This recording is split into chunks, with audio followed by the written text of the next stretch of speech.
Let her see what happens to those who refuse. An unexpected ally. Samira and her team were marched through the Purist compound. Massive forges burned night and day. Steam-powered war machines rolled off assembly lines. She had underestimated them. If Caine amassed enough of these weapons, he could take all of Georgia and more. Just as they were shoved toward a massive open yard, gunfire erupted in the distance. Explosions rocked the compound and Purist guards scrambled into defensive positions. Someone was attacking the Purists. But who? A sudden explosion tore through the prison block.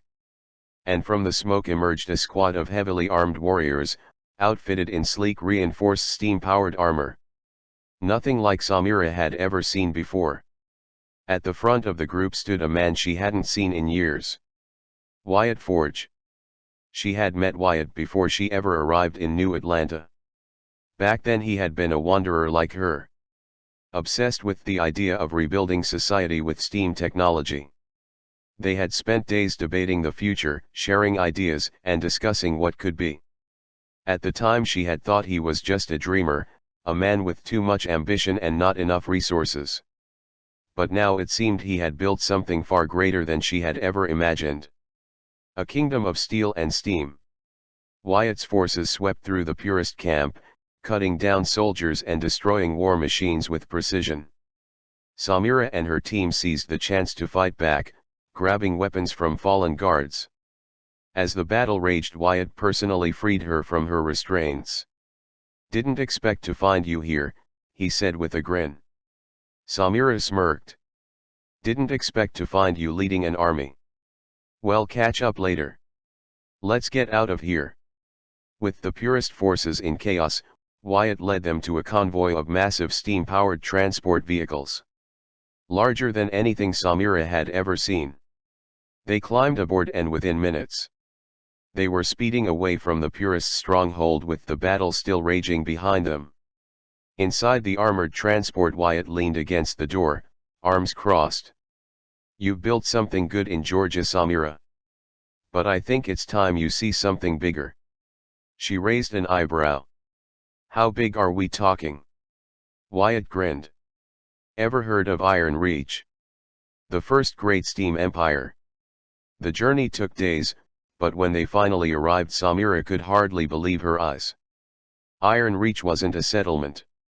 It wasn't a city. It was a network of cities stretching across multiple states. Massive steam-powered factories churned out technology. Entire districts ran on clockwork automation, and rail systems connected vast territories under Wyatt's control. Wyatt had built what Samira had dreamed of and more. "I wanted to thank you," Wyatt said as they stood atop one of Iron Reach's watchtowers looking over the vast steam-powered empire. "Years ago when we met, you convinced me that steam could be the future. And I made it happen." Samira turned to him, her mind racing. "And now you're here saving me." He chuckled. "I was actually coming to invite you to join me. But saving you made the trip more interesting." She studied the cities below, the massive trade hubs, the factories, the armies. Wyatt wasn't just surviving, he was conquering. And now she had a choice. Go back to New Atlanta and fight the Purists alone. Or join one of the most powerful steam-powered civilization left in America. The weight of an empire. Samira stayed in Iron Reach longer than she had planned. How could she not? The sheer scale of what Wyatt had built was breathtaking. The city buzzed with mechanized workshops, self-sustaining farms, and factories producing steam-powered weapons, vehicles, and infrastructure at a level beyond anything she had imagined. But what fascinated her the most was how Wyatt had organized everything. Each district within Iron Reach had a specialized role, some focused on farming, others on industry, and others on military production. It was efficient. It was powerful. It was the future. Wyatt offered her a high-ranking position in his growing empire, promising resources, manpower, and security. But despite everything, Samira refused.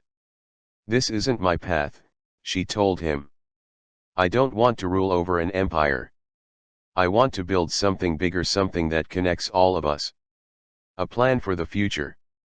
Over weeks of intense discussion, Samira and Wyatt spent long nights refining an idea.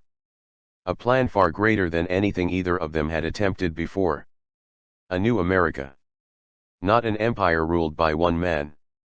Not isolated city-states struggling to survive. Instead, a network of massive specialized communities, one in each of the 48 connected states. Each with its own strength, all linked together through steam-powered trade, railways, and technology. Iowa and Nebraska, the breadbasket producing food for the entire network. Pennsylvania and West Virginia, the industrial heart mass-producing steam engines, weapons, and tools. Texas and Oklahoma, plant-based oil and biofuel refining old-world resources into usable energy. California and Oregon, innovation and research pushing steam technology further. New Atlanta and Havenfield, the first trade hub expanding steam infrastructure to the south. Each state would play a role, and together they would rebuild the continent. But Samira knew this wasn't something she could do alone. Returning to New Atlanta. After weeks of preparation, Wyatt personally escorted her back to Georgia in one of his armored steam transports. Along the way they talked about the challenges ahead. We'll need more allies, Wyatt warned. The Purists aren't our only problem.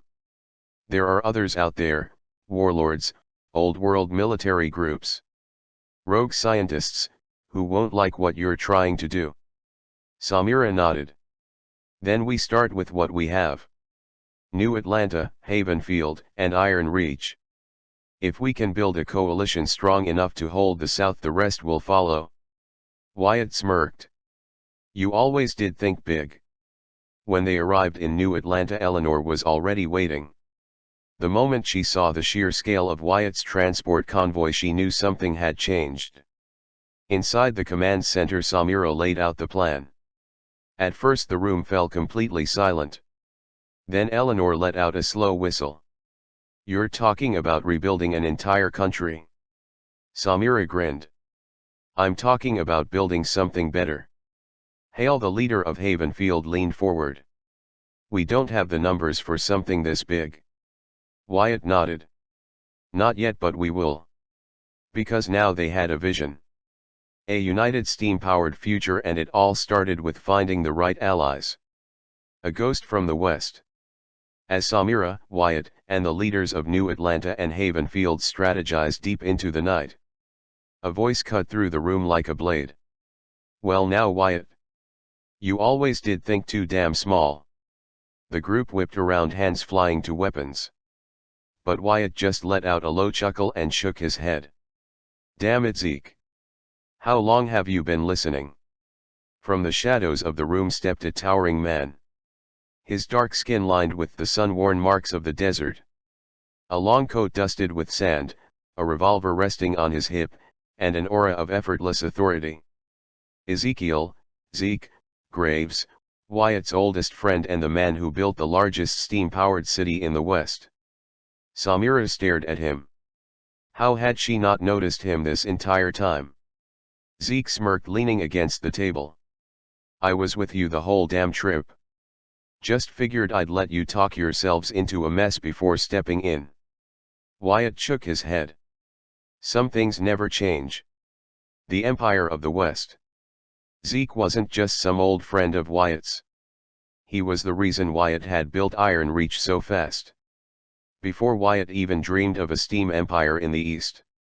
Zeke and his sister, Naomi Graves, had already conquered Arizona, Utah, New Mexico, and Colorado.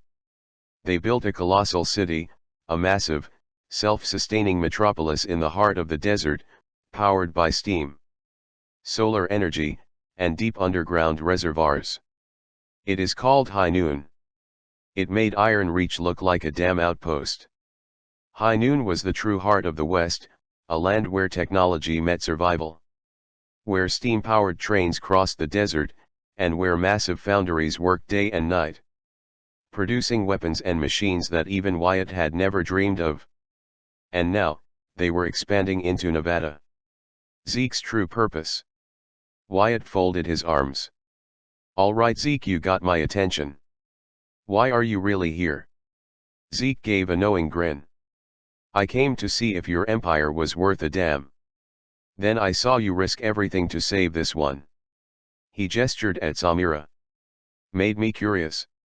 He turned to Samira. This crazy plan of yours? 48 states, all linked by steam? It's the biggest damn idea I've ever heard. And I like it? Samira narrowed her eyes. So, are you offering to help? Zeke chuckled.